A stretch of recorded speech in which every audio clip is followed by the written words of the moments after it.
And we're back. I'm surprised. I'm not gonna lie to you. I said I would be more consistent, and I thought that I wouldn't be coming back to you guys today because not a lot has happened since last week, but there are some things to talk about. We'll get into it. Welcome back to Black and Classic Podcast. I'm your host, Brittany Monet. Blackness, that black power, that black pushing them to identify with black culture. I think that's what you're asking. I have no. Now, before we begin, I'm just going to start with a quick recap. Last week we definitely talked about a lot, and it was a very long episode. This episode will not be that long, I promise you guys, but I was gone and I had so much to say to you. So I wanted to make sure that, I got it all out the way. And now, listen, before we begin, let me be honest. I suffer from allergies, okay? And they are kicking my butt.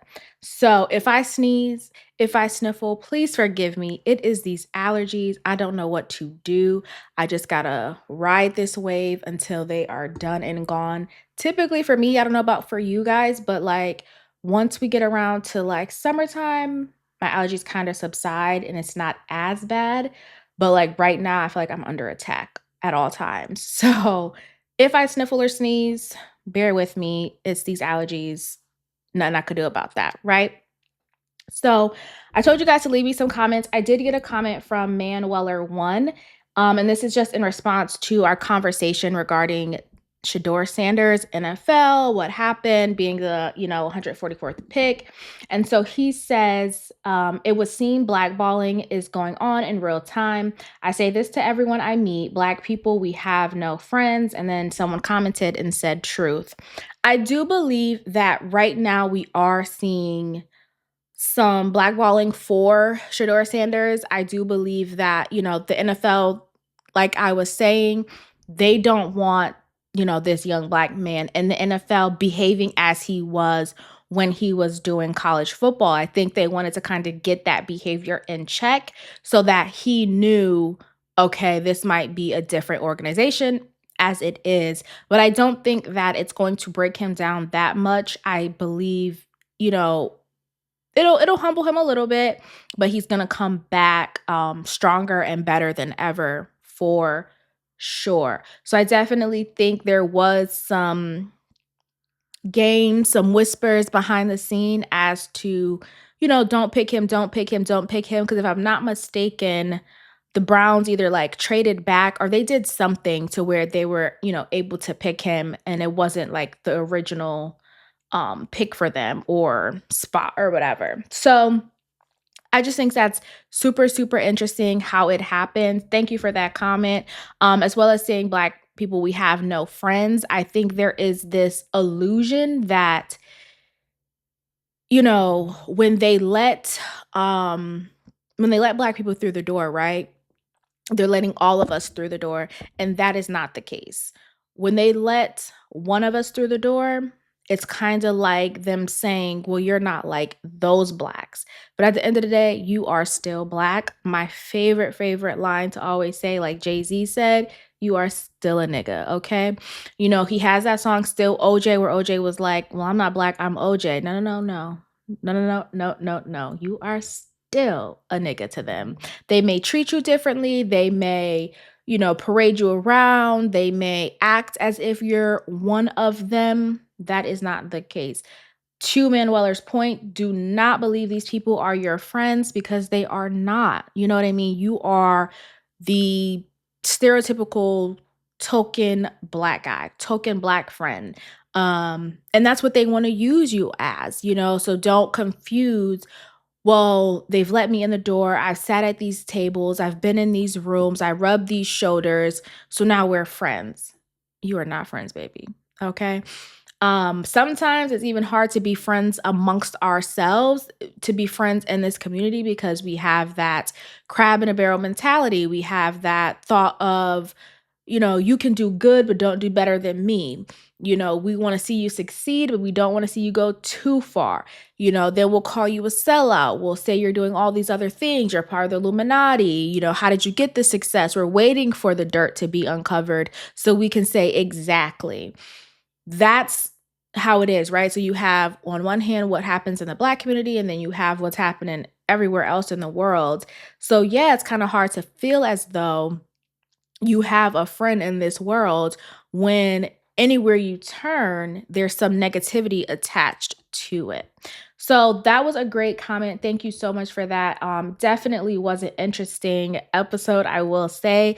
A lot of great feedback from you guys, and a lot of love since I was away for such a long time. So I really appreciate that, for embracing me and welcoming me back. Now, I typically would jump into local news, but there was nothing of interest that happened in local news. Like, I was waiting for something at least to happen. Nothing. I even went to Old Faithful, check on my guy, Eric Adams, see what he had going on. He doesn't have much going on. So I said, you know what? I'll give him a week or two. He'll get it cracking around then. But right now, he's pretty quiet. So left him alone. So what we'll do is we'll jump right into headlines.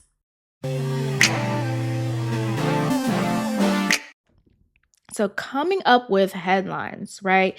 Now, when I ran across this story, one of my favorite sites is Politico. I will not lie to you. I don't know. I just feel like they're so, I don't want to say impartial, because they clearly lean a little bit more Democratic, but they don't just focus on one type of issue, okay? Like they explore it all, and you can learn about so much, read about so much, get opinions about so much. So I typically tend to go to them first. I also look at AP News and things like that. But this one stuck out to me because as I'm reading the article, I'm like, well, that's what's wrong in society today. But let's get into it. So the headline was how Mark Zuckerberg is flipping the script on kids' safety online. So basically what happened is Mark Zuckerberg, he's probably paying lobbyists to go around Washington and basically get these representatives, speaker of houses, and all this other stuff to get on board with him, right? Because he proposes that the real issue with kids' safety online is Apple and Google, not Meta. No.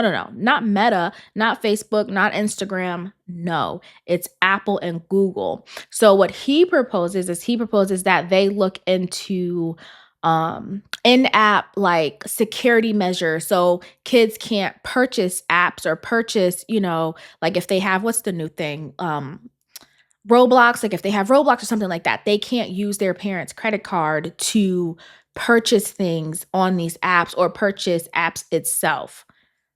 That's what he claims is a really big issue. So right now in Washington, he's flooding them with all these different ads that speak to the dangers of kids having the opportunity to do in-app purchases. Now, let me tell you, does it happen? Yes. Is it more dangerous than kids being on Facebook and Instagram? Let's be honest here, Mark. Let's be honest, okay? Don't think so.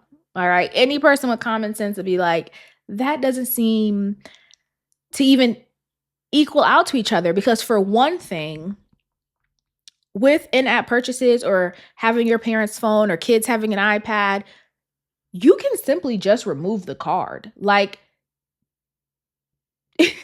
you can simply just remove the card off your phone and that's that. You know what I mean? A lot of people, yes, we do use Apple Pay and things like that, and it is super convenient. But if it's getting to the point where now it's thousands of dollars and it feels like it's something out of control, hopefully parents have the smarts to say, hey, let me delete this card offer here and set it up some way differently, directly through the site or what have you. Let me just take it off my phone so it's not as easy. You also can put a password on it. Like, there are things you can do to prevent, random in-app purchases. Like on my phone, no matter what, anytime you want to purchase something, it's going to ask you for my iCloud password, not just my phone password. Because some people, they'll just do their PIN. And then, of course, if your kid knows your PIN, they can just pop your PIN in and be done. But like this requires my iCloud password. So I don't understand how he feels the two are equal. I don't think he thinks it is. I think it's more of deflection to be like, hey, don't really look at what I got going on over here. Focus on what my rivals have going on because these kids are running up a bag on their parents' credit card. And what I found interesting was, according to Ava Smithing, she's a director of advocacy and operations at Youth People's Alliance. This is what she stated. So they're doing a very good job, they being Meta, Mark Zuckerberg, are doing a very good job distracting from any legislation that would hold them accountable. She hit the nail on the head with that one. Meta does not want to be held accountable. And at first, which was so funny, is that under Biden, right? He was under attack. So he, and in that in between period of when it was like Trump's going out and Biden's going in, he was basically under attack. They were saying he rigged the election. He was doing all this censorship and like he was kind of flowing with the left and trying to, I guess you could say, like lock down on what was going on social media. So you were seeing things about like, oh, this might be fake news, this hasn't been confirmed and all these other things, right? And people pages were being taken down and you were being blocked or banned and all these different things. And that was because the left was going to hold him accountable for the things they were doing. Like, we know about your algorithm, we know what you're doing, we know how you're targeting people. We know how you're, persuading the public through ads and all of this different stuff. Like, we see it and we know, and we're calling you to the carpet, right? And he had all those, God, I don't even know what they were called, but where he sat down in front of people and he had to do all of the things, right? So now it's interesting that we have Trump in office and now it's like, okay, cool. I don't have to be held accountable. So focus on somebody else. See what they got going on because they're crazy over there. And yeah, let me get back to what I was doing before because not for nothing with the way Meta is set up and with the way Instagram is set up, if he can distract them and deflect and turn them away from what he has going on, he can get back to it, and he was making money. Again, we know how successful and how wealthy Mark Zuckerberg is and was. He can get back to making his money without having to be held accountable for the damage those sites are doing, especially to children. He can do whatever he wants. He can create the algorithm, frame the algorithm however he would like without anyone coming to check in. So this is very interesting that now he's trying to get them to look at Apple and Google. And it's like, kids don't even focus. They have an Apple iPhone. Great. They really don't even use Google. Now we got AI into the mix. So they're definitely not like rushing to Google. So what exactly is it that you're saying, Mark? Like I'm all types of, confusion. And so as I'm reading this article, it goes on to say that, now their highest priority, I keep hitting this microphone. Now their highest priority is this in-app purchase bill to, basically crack down on kids purchasing apps and spending their parents' money. Blows my mind. Here's where it gets even more interesting. So proposed in, I believe it was last July, or it was voted down in last July. It was the Kids Online Safety Act, also known as KOSA. I'm just going to say KOSA, right? So last July, KOSA was introduced. Most of legislation voted on it and said, cool, we love this. Let's get this enacted. When it came to House Speaker Mike Johnson, he declined to bring it forward. He was like, nah, I don't know, don't totally love it, don't really see what the dangers are. Then he said, along with Meta, COSA would violate the First Amendment and lead to online censorship. Cool. So we don't want to monitor what the kids are doing online. We don't want to make sure that these apps, I feel like, especially with Meta, let's just at the bare minimum make sure they're ethical and moral. Like, let's just make sure it's that. You know what I mean? Because half the time it ain't ethical, it ain't moral, and it's pretty bad, and it's super super obvious. So I feel like at the bare minimum, especially when you have kids involved who are so impressionable and like curious, and their minds are still developing, let's just make sure at the bare minimum it can be ethical and moral, and I don't think that's what's going to happen, because now you have the right wing in office. Trump was parading around with Mark Zuckerberg, and it's like, oh, okay. I see what happens when big money is in play, because why are we not focusing on what they got going on? Clearly, they're trying to hide something. They're trying to get people to not see what they're doing. And it's very concerning. It's concerning because as adults, we see the effect social media has on the people around us. So now we have to think, wow, if I'm 32 and social media got people in my age range acting like this, I can't imagine what it's doing to the children. I can't imagine. If a 32-year-old, 34, 35, 36, 37, whatever, can't handle it, how do I think a child's going to handle this? And then the people who own it, legislation, who can at least put some parameters on it, are like, whoa, pump the brakes. This could violate First Amendment. This can violate, or restrict online censorship.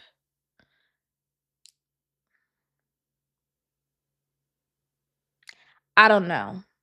From what I read, Politico, they stand to believe that, legislation is going to kind of side with Meta and be like, all right, cool, we hear you. We understand what you got going on. And to me, it's a terrible idea. It's a terrible, terrible idea. I don't think you should give someone free range like that to just kind of woo you and kind of pull the wool over your eyes and have you not see what's actually going on, because they simply want the money, right? That's what a lobbyist is. They go out, they campaign, they woo you, they do all these things so you kind of stick with their idea. And that's so bad. That's so awful. I won't say I will be following this, because it's hella concerning.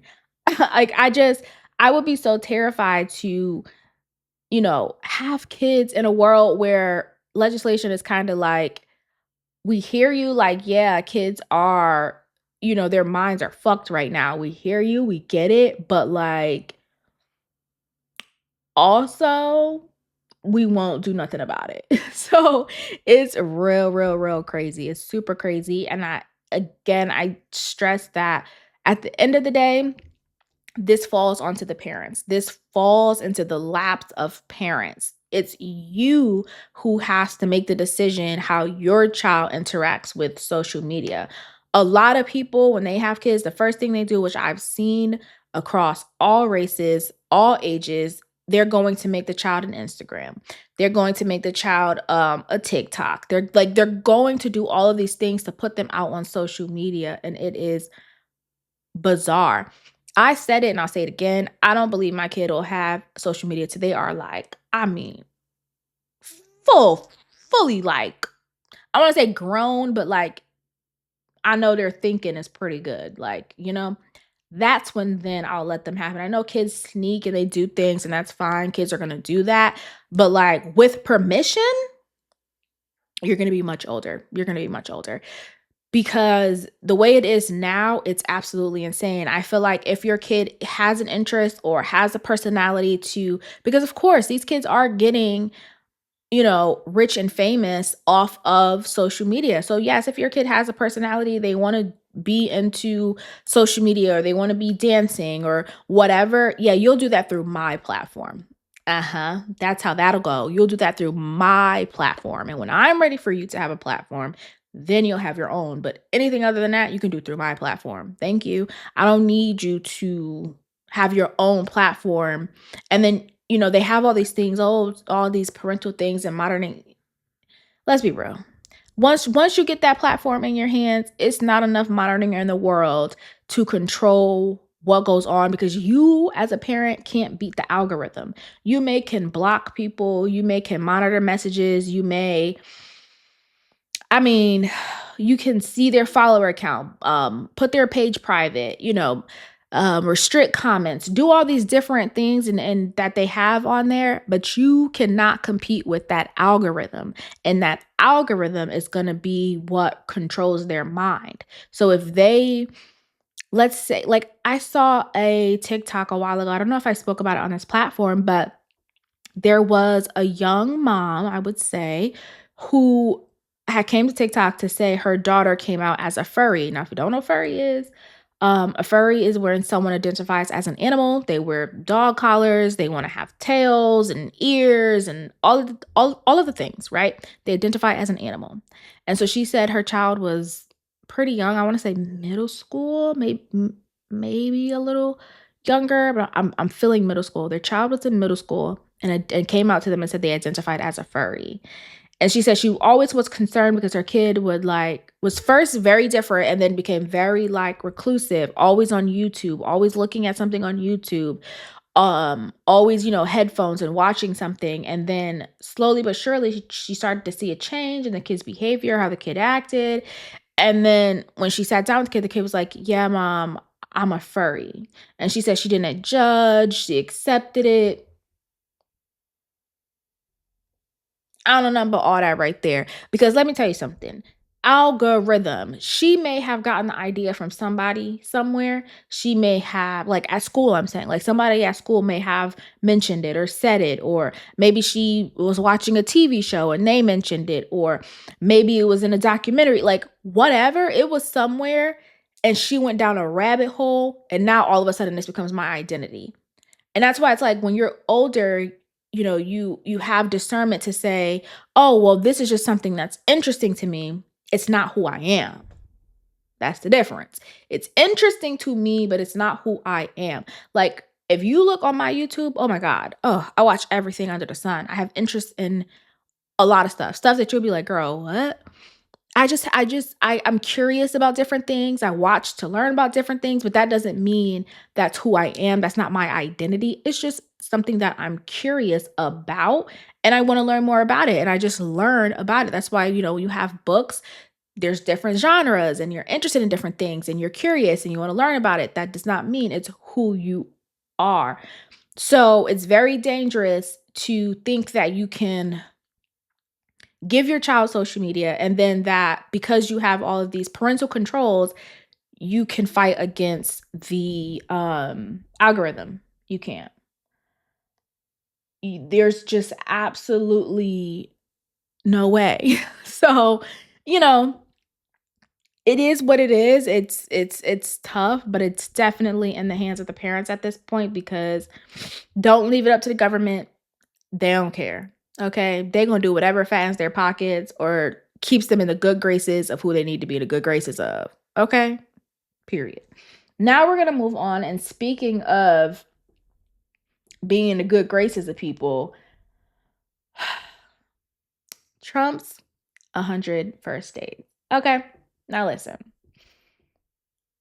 It has been such a wild ride, this presidency, and child, we ain't even into the thick of it, but it has been such a wild ride. So and of course, right, Trump told us he's gonna do all these crazy things. He was coming in, right, just ready to get shit done. And he did. He came in like a freaking tsunami and just went to town, went crazy. But hey, let's call him to the carpet.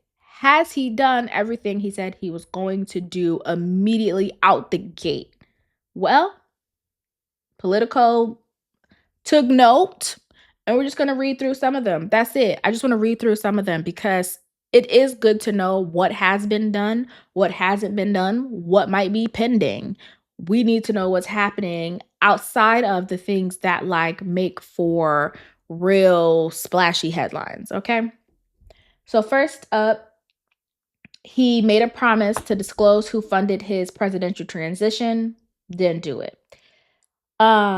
He made a promise to enact tariffs on Canada, Mexico, and China on day one, to be determined. We do know some tariffs rolled out, but we're still, I guess, looking into Canada and all the other stuff. So we'll see how that shakes out. But we definitely know he is on board with those tariffs, because his next promise was blanket tariff of up to 20% on imported goods and at least a 60% tariff on Chinese goods. He did do that as of April 2nd.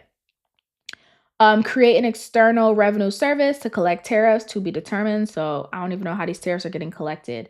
On taxes, the largest tax cut in history, to be determined. That has not happened. He made a promise to end inflation and make America affordable again. I don't think we need to know, but that also has not happened. It says to be determined, so we will see. An economic boom like no other, to be determined. Okay, again, he raised these tariffs. In his mind, this is going to change something, so we'll see. Education, he made a promise to close the education department. That is still to be determined. Here's the thing with closing the education department. At first, okay, I'm on board, especially now that I work in my, I have my little role in a government. I understand cutting things and cutting departments that aren't necessary. I completely understand. But in doing so, we need to be sure that these departments are not necessary. We don't need to cut anything, get rid of anything that 6 months, a year, 2 years from now, we're like, ooh, yikes, we needed that. So I totally understand cutting unnecessary departments, because a lot of funding goes into people being like, that's why they said, expose his transition and all this other stuff, because as you come in, you're like, this person's like, oh, well, I'll give you X amount of dollars for, a role in this, or I have an interest in this, so I'll donate this, and I have, and you can put me into some type of position, right? And with that, offices get created, departments get created.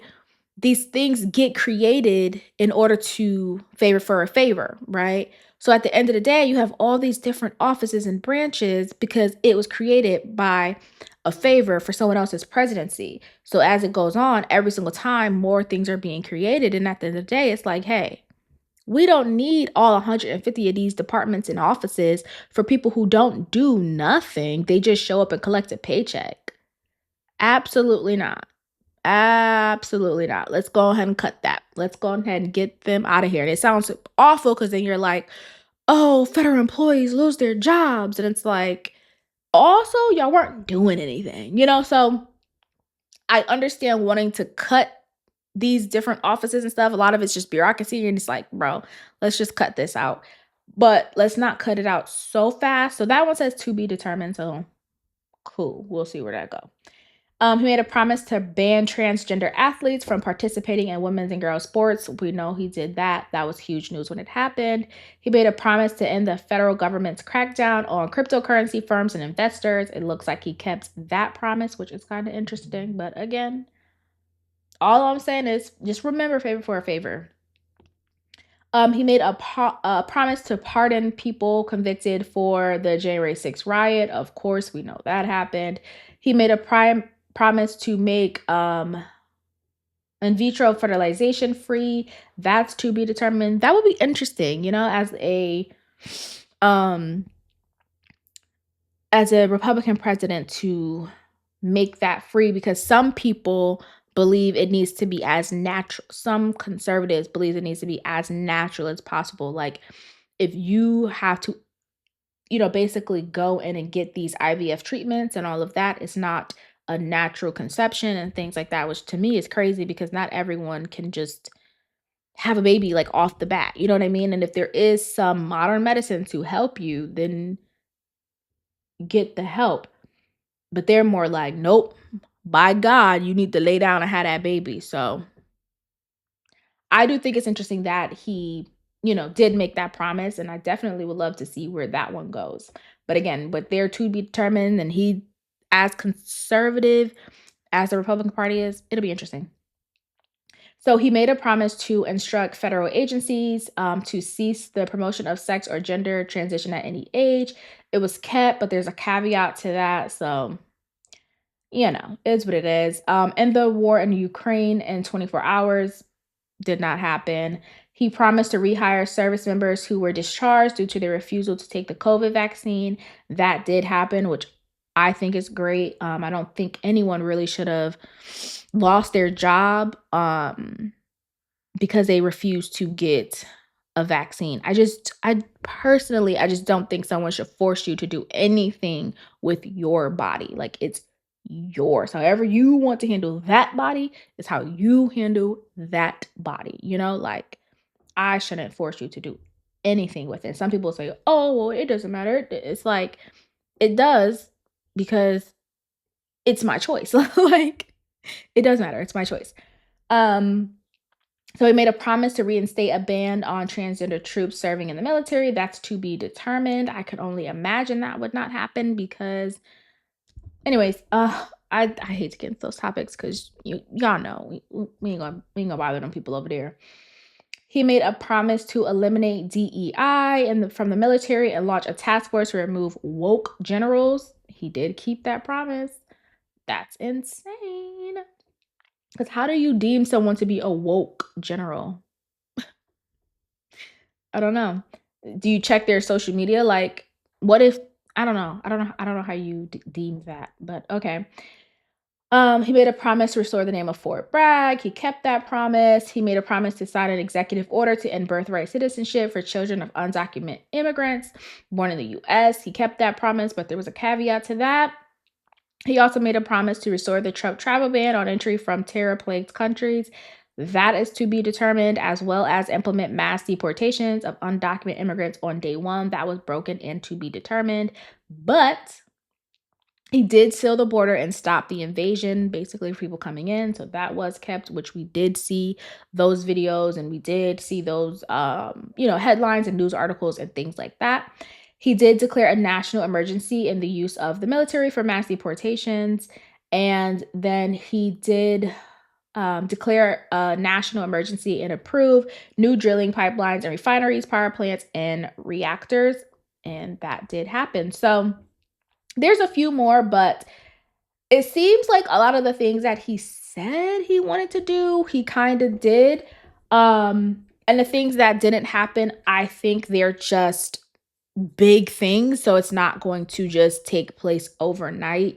And I think 100 days is kind of overnight. You know what I mean? Because this is a federal government. This isn't like, your local government where it might take a month or two to kind of make a decision. Like, it's going to take much longer because there's a larger impact. And you got to consider all factors when doing that. So that was his first 100 days. Very interesting just to see the promises that he kept, things that are still kind of pending, and things that were broken promises. I think the broken promises, I think he was just kind of shooting for the stars, and he was like, if it happens, it happens. If it doesn't, it doesn't. Next up in headlines, I told you guys before my very long hiatus that I would be looking into and keeping up with Lil Durk's case. And so, of course, he has been charged with murder. I did not realize that he had been in jail since October. I don't know. For some reason, I don't keep up with him like physically or like on social media and things like that. So I don't know. In my mind, he had been out on bond.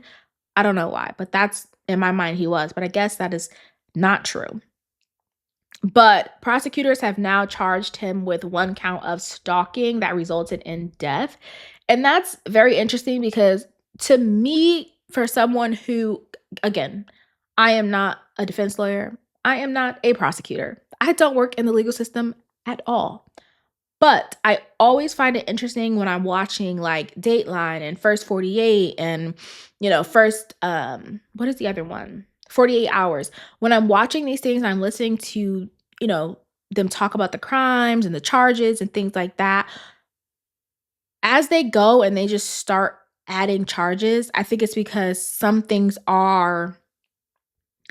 areas are weak and some areas are strong, and they're like, okay, we have a stronger case if we, you know, um if we go with this charge. So if we go with this charge, we have this evidence to prove that. If we go with this charge, we got a little bit of evidence, but not too much. So I think they start trying to add things just so that there is something of substance when they go to trial, and there is something to show a jury and to say, he may not have did this, because this is kind of weak, but look, we have strong evidence here. And if you can just bridge the two, you'll see that because of this happened.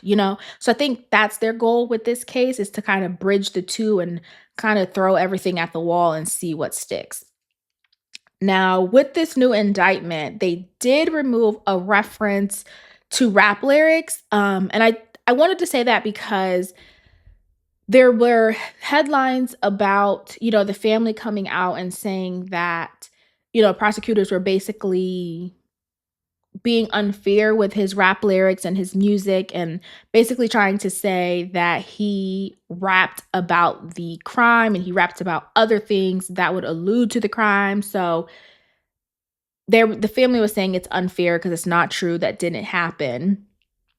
His lawyers were saying also that's not true. So in this new indictment, they did remove a reference to rap lyrics that prosecutors believe referred to the murder. So that's, I think, a small win. I think it's a small win because we are in a time where whatever rappers rap about, it gets into the indictment, right? So whatever they say, it's in the indictment. That's being used against them.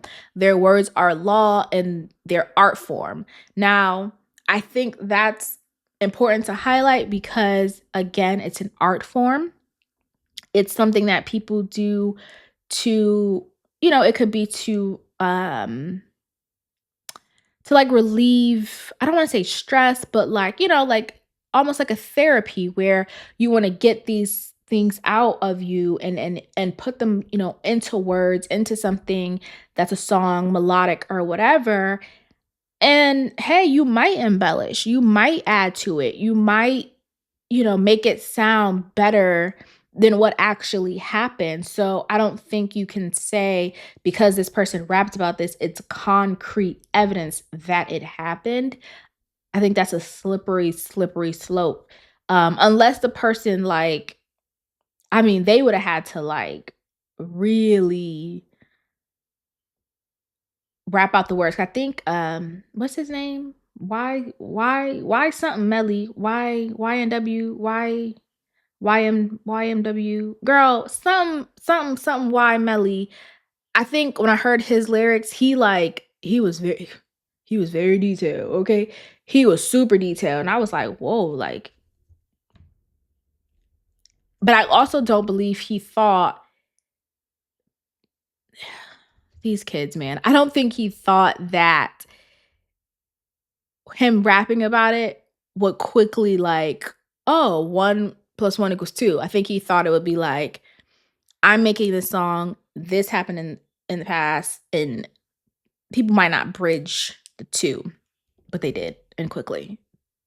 And it was like everything he rapped about literally was how it happened. So, I mean, that's like if you type out, like people who commit crimes and then send a text message to someone right after, or they send an email that's like, what? So I will say, if you do that, you're just dumb and you're asking to be caught. But if you're like rapping about crimes, but it's not like, on Thursday, I went and did this, I met up with this person, and then we went and did this, and then I left my house, and then like that, and then they can prove it with, like your phone, geolocation, and all this other stuff, then it's like, okay, sir, like you kind of gave him a roadmap to your crime, So it can go either way for me, but I don't want it to become practice where they're like, oh, this person's rapping about murder, let's go pin one on him. That type of thing. Now, next up, I wanted to talk about this situation with Misa Hylton allegedly, hypothetically, theoretically, filing a $5 million lawsuit against Mary J. Blige. Now listen, this is like so messy, this is so Wendy Williams coded. Like, we need Wendy for this. Like, these are the type of stories we need Wendy for, because something is here, something is funny in a story, and nobody's speaking out about it. And I just need more. My first thought when I saw this, I said, ooh, Diddy is away and the girls are running out of money. Like, they need their money. Okay. So that was my first thought. Then I got to reading and I got to listening. And I said, wait a minute. Because I thought maybe it was on, because Misa Hylton is a stylist. She is also she's the father of Diddy's son, Justin Combs. I think it's first son, right? Yeah. Anyways, so she's a stylist, and I said, maybe this is a stylist dispute, maybe because they're friends and they've known each other for so long that instead of them battling it out, they were like, look, let me and you stay cool. Let's just let our lawyers handle whatever that is. So it'll kind of be out of our hands and we don't have to get messy. They can battle it out and kind of get whatever each person needs, right? So in that, I'm thinking, okay, this is just a styling issue, right?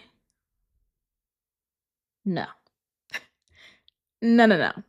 So Misa is alleging that Mary J. Blige sabotaged her contract with rapper Vado. If you don't know who Vado is, child, Google him. I can't even tell you what song the man got. Vado. Go ahead, Google him. I can't tell you what song he got.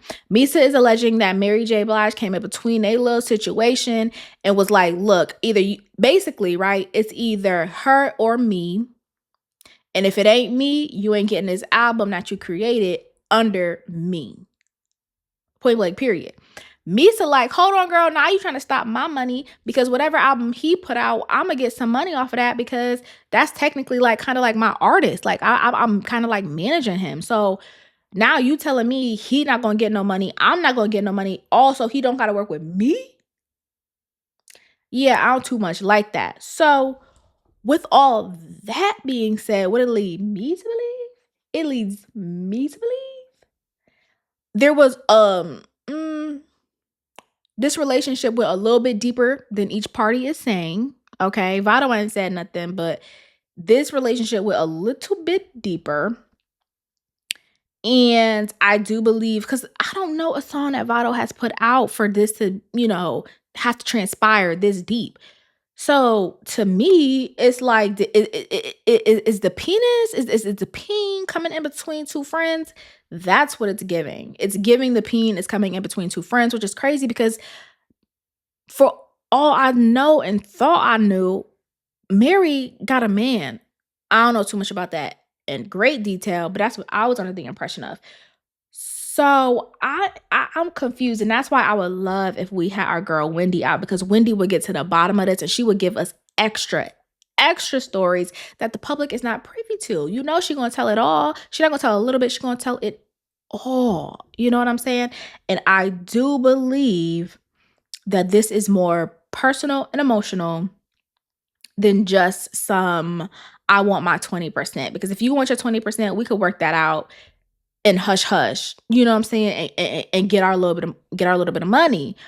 But for it to not become headlines and things like that, it's a lot of emotion going on. It's a lot of feelings going on, and the people are upset. The girls are upset right now, and I'm so interested because both of them, to me, besides Mary going through her divorce, typically stay kind of quiet. You know what I'm saying? They don't really let things like this happen in their world. So I'm so interested. And I feel like if Diddy was out, he would have squashed that. He would have broke them off some money and kept it pushing. But now he got to count all his coins. Like, he's finna go into a major trial. He got to count all his coins and all his chips. Okay. And he ain't got time to be in no little tiff with two friends who fighting over a man, basically. And to me, I don't know if Votto is worth all of that, child. I do not know.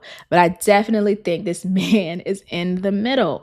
But that's my hypothetical, allegedly, theoretically. That's my belief. I ain't gonna put that on him, but I do believe this man is in the midst of this. And it is way more than some music in an album. Because that album wasn't even going to accumulate you 5 million, Misa. You know that album wasn't going to collect you that. Okay, something funny in the story with that one. But with that being said, that's all I got. And of course, guys, as always, please like, comment, share, subscribe. Okay. Leave a comment so we can recap next week. I would love to hear your thoughts on what we spoke about. Tell me what you think about Lil Durk in his case. Tell me what you think about Misa and Mary. Okay. Who's right? Who's wrong? Okay. To me, I feel like Mary's wrong. I feel like if they had a deal prior to y'all deal, go ahead, run that lady her 20% and keep it pushing. But because I think some emotions and some pain is involved, it's way deeper than what they are. They haven't said anything, but what the articles and headlines are portraying it to be. But with that being said, thank you guys for tuning into another episode of Black and Classic Podcast. I will see you guys next Sunday. And yeah, it's been fun. All right, guys. Bye.